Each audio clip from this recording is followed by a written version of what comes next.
Ela é de Araxá, mas consolidou parte da sua carreira aqui em Uberlândia. Trabalhando na área de produção e figurino, hoje ela atua no eixo Rio-São Paulo e é muito valorizada em sua função. E hoje queremos saber por onde anda a Leida Cardoso? Veja a seguir.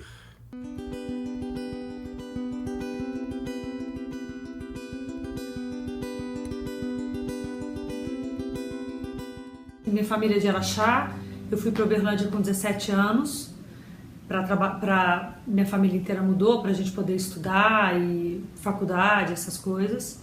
Eu me formei em psicologia, mas um tempo depois eu fui morar fora e quando eu voltei, meio sem perspectiva assim, do que fazer, eu tive um grande amigo que é um diretor de vídeo, diretor de filme, que é o Giancarlo Maffei, que trabalhava na época na Close com o Rogério Passos, e eles me chamaram, me achavam muito proativa, eu sempre fui muito elétrica, muito dinâmica. Olha, você podia mexer com produção. Então eu comecei com produção, fazendo locação, direção de arte, alimentação, carregando coisa, platô, de tudo, né? A gente hoje tem dimensão do que é isso separadamente, mas na época eu comecei a fazer isso tudo.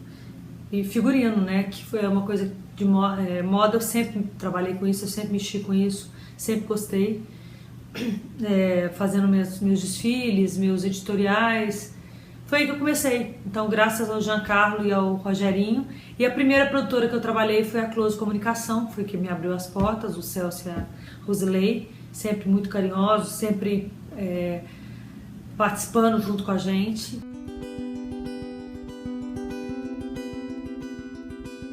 A oportunidade não veio para trabalhar, eu fui acompanhar meu marido, que foi trabalhar numa empresa em São Paulo, e comecei a procurar uma área que eu pudesse trabalhar, né? Eu sempre trabalhei em Uberlândia com produção e a gente acabou se mudando para o Rio, que foi onde realmente me abriram as portas. Eu comecei, o primeiro filme que eu fiz lá, a oportunidade que me deu foi uma figurinista Maria Dias, que assim, virou uma das minhas melhores amigas, e a gente começou a fazer o filme do Didi, o Guerreiro Didi e a Ninja Lili, foi o meu primeiro filme. A partir daí eu comecei a fazer filmes, um atrás do outro, assim, de certa forma.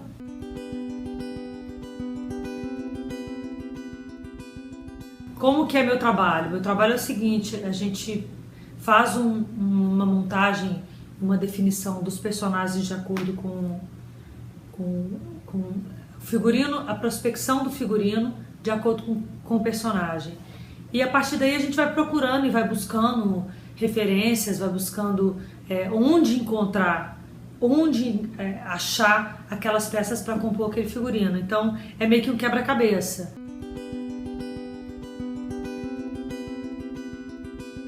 Eu trabalhei com várias empresas, em especial a Close, que sempre prestigiou meu trabalho, sempre fez questão do meu trabalho, né? E a gente fazia meio que de tudo um pouquinho, a gente fazia figurino, a gente fazia direção de arte, a gente fazia alimentação, a gente fazia locação, a gente fazia elenco. Então, foi uma escola que eu tive, porque de certa forma também me direcionou para o que eu mais gosto de fazer, que é figurino, que é hoje o meu foco, né? Produção de figurino. Eu amo Uberlândia, mas assim, se for pensar o que eu mais sinto falta de Uberlândia, era daquela confusão que era a gente fazer filme, a gente fazer vídeo, ter que se virar rápido, e tempo, e prazo, e grana, e a gente fazia. Então, assim, eu tenho muita saudade disso, sabe?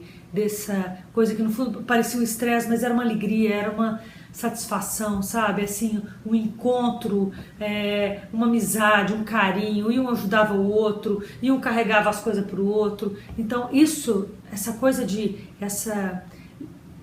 próxima de amizade, de coisa de equipe, eu tenho muita saudade.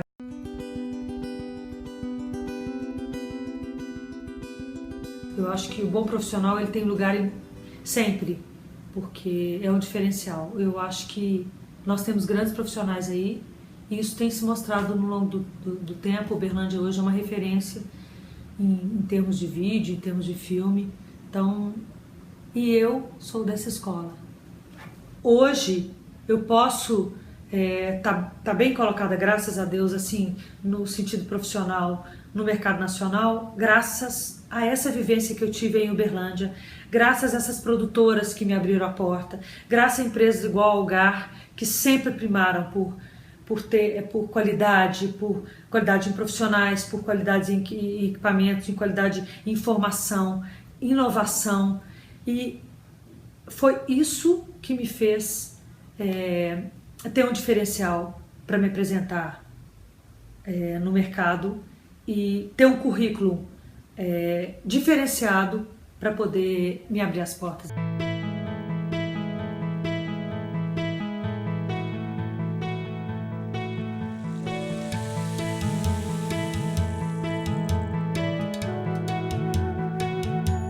Eu participei de vários trabalhos na Câmara, como a construção do Lisote de Freitas, a construção dos Parques Sabiá, a construção do Jardim Zoológico, que aliás foi sugestão minha, então prefeito da época, e muita coisa que eu inclusive fiz na Câmara Municipal no meu tempo, e eu apresentei uma indicação ao então ministro Armando Falcão, sugerindo a ele que criasse o CPF e o CGC para a identificação das pessoas físicas e jurídicas, como ainda é hoje no Brasil inteiro.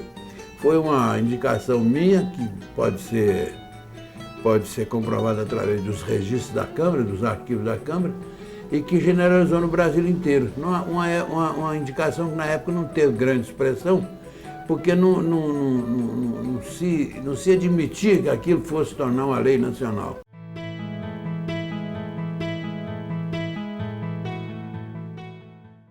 Autores Uberlandenses, um novo quadro que vai apresentar, com uma linguagem diferente, algumas das obras da literatura local.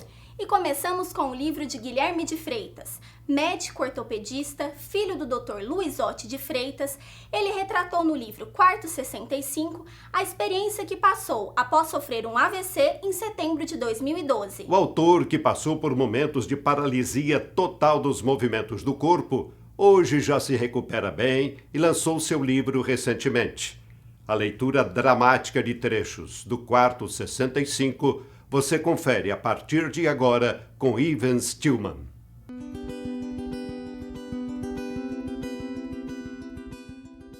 As paisagens na rodovia eram muito mais belas do que eu imaginava. O céu era mais azul, o gado pastando era mais gordo e as pastagens mais verdes. Os raios de sol que queimavam minhas pernas esbranquiçadas pareciam me dar energia, uma energização vital. O vento não era simplesmente ar em movimento, era um sopro divino no meu rosto, dizendo a todos os santos que eu estaria de volta, a caminho do meu lar. A rua em que ficava minha casa estava bem mais florida. A entrada era diferentemente iluminada, mais clara. Na garagem não via nenhuma alteração, estava a mesmíssima coisa. Na sala, o único degrau existente fora colocada uma rampa de madeira revestida por borracha laminada. No meu quarto ficara bem diferente. Retirou-se o guarda-roupa para manter o quarto mais espaçoso para a cadeira de roda circular com maior facilidade. Alargaram-se os vãos e retiraram-se as portas. Trocou-se a janela por uma mais segura, de grátis, como se o meu problema fosse aumentar a criminalidade do mundo. No banheiro, retirou-se o boxe para que eu pudesse tomar banho. Nunca teve armário mesmo. Olhei para minha cama, faltando uma perna, e chorei. Havia pensado, por várias vezes, e até sonhado, quando deitaria nela novamente. De repente, ouviu-se tocar a campainha. Ding-dong.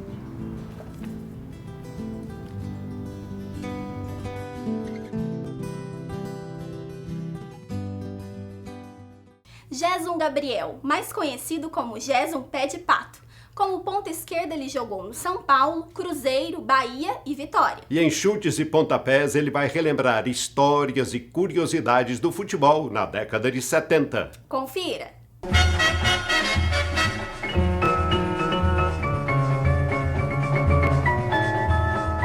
Nós estamos conversando com o Gerson aqui no nosso Chutes e Pontapés. E agora ele vai relembrar um caso de um jogador muito famoso aqui em Uberlândia, até de triste lembrança para nós, foi Eli Mendes, Sueli Mendes é que fez o gol do Curitiba aqui, que tirou a gente da final do Campeonato Brasileiro, né, de 85, me parece, né? E ele é pai também de jogadores, né? Isso. Resultado, na época íamos jogar na Argentina e era necessário tirar o passaporte, né? Enfim, era uma burocracia incrível. E tinha que preencher a ficha de embarque e desembarque. E aí estava escrito nome, né, e apelido. Aí ele foi, preencheu nacionalidade e tal, não sei o que, não sei o que. Aí chegou na hora do nome, do apelido, o Raul estava do lado e perguntou, ele foi e o Eli perguntou, e agora eu estou confuso, o que eu faço aqui, o Raul? Eu coloco capenga ou gambá? No apelido. No apelido. Sabe? Então são histórias assim que às vezes, numa resenha, a gente trocando uma ideia, tomando uma cervejinha, aí a gente passa horas e horas relembrando e é gratificante.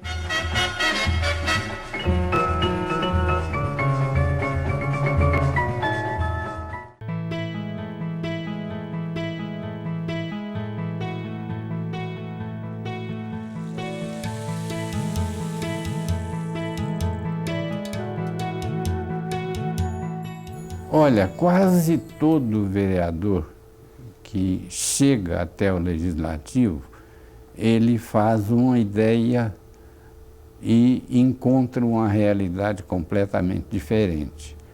Porque a maioria deles não tem noção do que é um projeto de lei, de qual a tramitação do projeto de lei, a função das comissões dentro da Câmara Municipal. Então essas dificuldades vão surgindo no início e isso de uma certa forma inibe esses novatos para que eles tenham uma participação grande no começo. Mas depois de um certo tempo eles já começam a se integrar no meio e conseguem depois colocar as próprias ideias. Essa expressão, Palácio dos Leões, ela surgiu do jornalista Marçal Costa. Ele foi que criou essa antonomásia para aquele palácio por causa dos leões.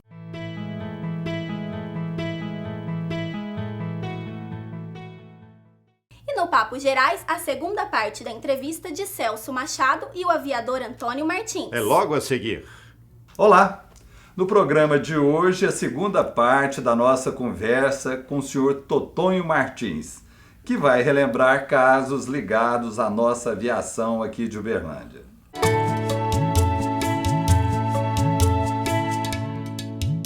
Como que foi essa história de um piloto que virou fazendeiro, começa a escrever poesia? Mas são esses acidentes da vida, né, Celso? Porque você sabe, a vida é uma coisa muito interessante. Às vezes você tem 7 profissões e você vai trabalhar justamente o que você menos gosta, né? Mas eu tive sorte, porque eu gostei muito da aviação e eu fui criado no campo, fui criado em fazenda, voltei às minhas origens, né? Mas eu desisti mesmo de aviação, desliguei de aviação mesmo. Porque se eu fosse envolver com aviação, não fazia nenhuma coisa nem outra, né? Em 53, acho que foi no dia 31 de dezembro de 52, foi o último voo que eu fiz, mas eu não vou mais. Ainda tinha um avião, eu cheguei a ter 5 aviões. Eu tinha um piloto que voava para mim no Mato Grosso, mas é o caso do Olimpão, voou muito para mim lá. E outros, até tem outros pilotos que eu não me lembro agora. Mas a minha base foi sempre Uberlândia. E aí, esse período que o senhor ficou aqui, o senhor ficou no Aeroclube, o que mais? Aí eu fui aqui pro instrutor aí uns tempos, né? E quando eu era instrutor, de vez em quando ele fazia voos. Aí depois, o meu padrasto comprou um aviãozinho, um Paulistinha. E eu comecei a fazer táxi aéreo nesse Paulistinha. Voei mais ou menos 1000 horas desses aparelhinhos. Sofri um acidente com um Paulistinha lá no praia. Eu tinha sofrido um acidente num aviãozinho que é o Moss, do Aeroclube, aqui numa fazenda no município de Tupaciguara. Eu entrei numa cerca de arame lá. Sabe?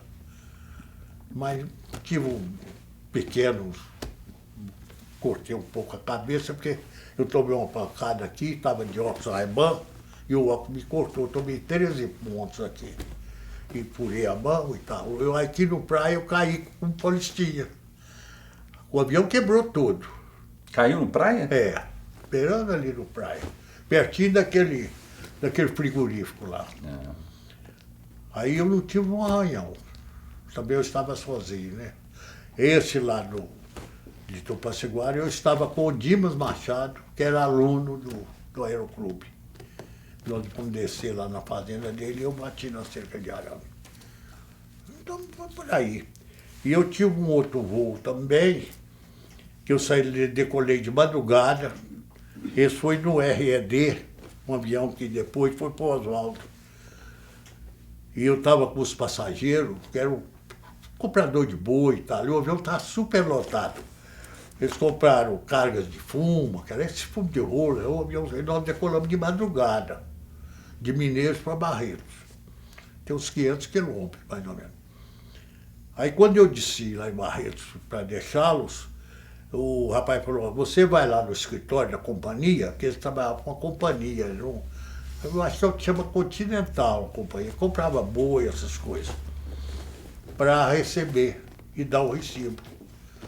E eu pedi o rapaz lá no guarda-campo, porque naquele tempo tinha uns guarda-campo, não existia nada disso, você não fazia plano de voo, sei lá, você falava que ia para Uberaba, voava para Goiânia, né? Pedi o rapaz do aeroporto lá, que tomou o guarda-campo, que trocasse o óleo para mim, que estava vencido. E decolei depois, dali mais ou menos no meio-dia, o barril estava muito quente, como lá é quente, né? Eu tive sorte que eu ia para Uberlândia.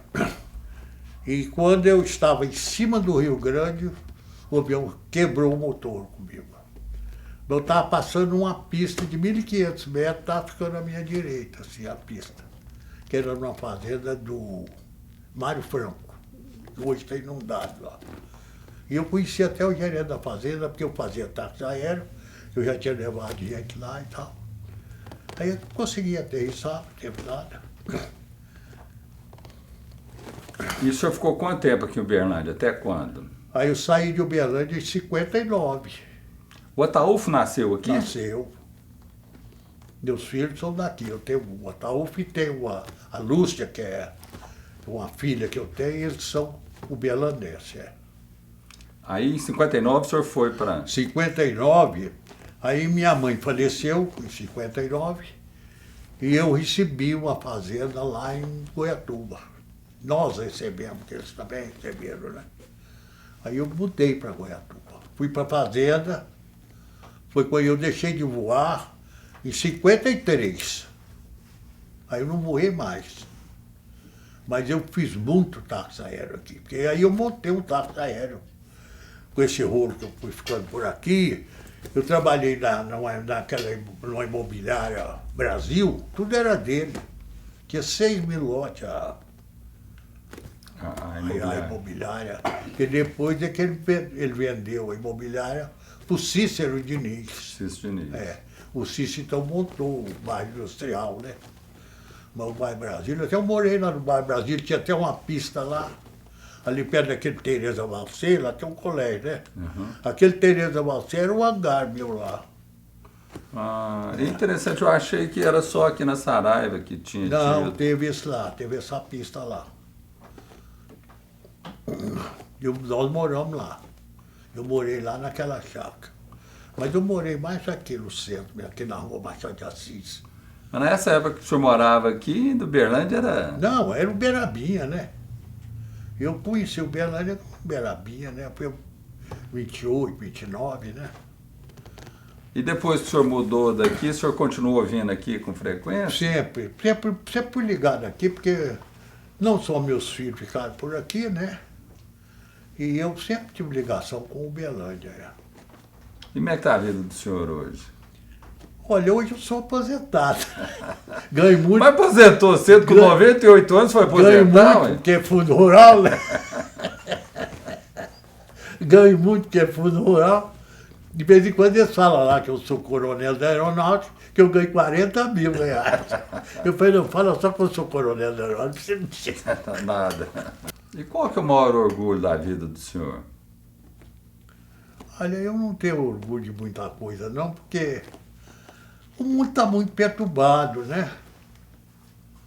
E isso tem me prejudicado muito, apesar de eu não sou reformador, mas nem nada, mas eu fico triste de ver a humanidade descambando, né? Porque antigamente as amizades e as palavras eram mais... As amizades eram diferentes, né? E as palavras, Você né? imagina, você ter amigo que você passa 40 anos sem encontrar com ele, que é meu caso com o Durval. Nós somos companheiros, junto de aviação, essas coisas todas. Faz mais de 40 anos, né, Durval? E nós não nos encontramos, mas sempre tinha notícia dele. O Oswaldo, o outro companheirão, né? Mas o senhor Porque teve nós uns... passamos tempo. O senhor pode ficar orgulhoso porque o senhor teve uns companheiros que fizeram o recado certinho, viu? Mas a gente olha o que planta, né? Se é verdade que as companhias falam das pessoas, o senhor está muito bem acompanhado. É isso mesmo, graças a Deus, eu estou muito bem acompanhado. Véio. E o que significa Uberlândia na vida do senhor? A Uberlândia, vamos dizer, foi uma cidade-mãe para mim. Porque eu não conhecia nem a cidade. Eu vim conhecer a cidade, eu estava com 9 anos. Primeira vez que cacei uma botina. Criado na fazenda. Mas era uma fazenda também que produzia de tudo. Nós só comprava sal e arame, o resto tudo era produzido na fazenda. Era muito bonito o serviço. Tinha umas 300 famílias. E tudo era abastecido pela fazenda. A fazenda produzia para todo mundo. Totó, muito obrigado. Eu que agradeço. E muito obrigado por o senhor ter me apresentado o Totó embutinudo. Espero que o mundo tome um caminho mais justo, né? Se Deus quiser, enquanto a vida há esperança. Até a próxima.